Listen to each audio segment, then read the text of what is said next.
Tinatayang umabot sa 32.7 milyon na halaga ng iligal na sigarilyo ang nasabat sa Police Regional Office 10 sa isinagawang back-to-back anti-smuggling operation sa bayan ng Magsaysay, Misamis Oriental nitong Abril 3, 2026.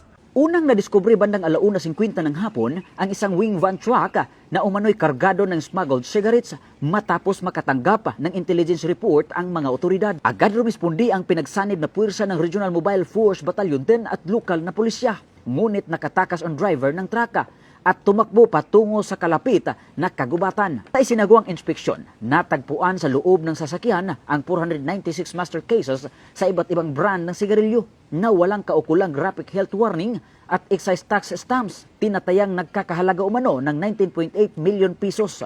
Kabilang sa mga nakumpiskang brand ang Green Hills, New Orleans, Casablanca at Modern Cigarettes. Samantala, sa hiwalay na operasyon bandang 4:40 ng hapon, isa pang abandonadong wing van truck ang nadiskubre sa Purok 5 Barangay Candiesa.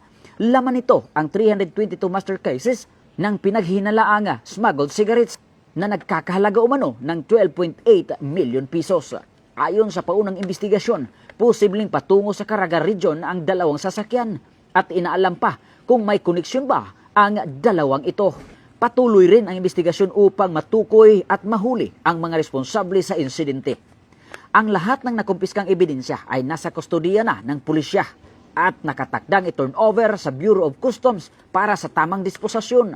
Samantala, pinuri ni Police Regional Office and Regional Director Police Brigadier General Christopher N. Aburrahano ang mabilis at koordinisadong aksyon ng mga operatiba.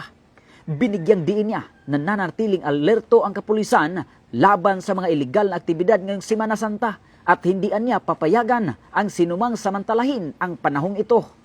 Dagdag pa niya, patuloy na paigtingin ng Police Regional Office 10 ang intelligence operations at pakikipag-ugnayan sa iba't ibang ahensya upang mapanatili ang kapayapaan at kaayusan sa rehiyon. Mula dito sa Campo Alagar, ako po ang inyong Police News Network Correspondent mula sa Regional Public Information Office ng Police Regional Office 10, Corporal Joel Lazaro Subsuban, alagad ng batas, tagataguyod ng Balitang Pulis.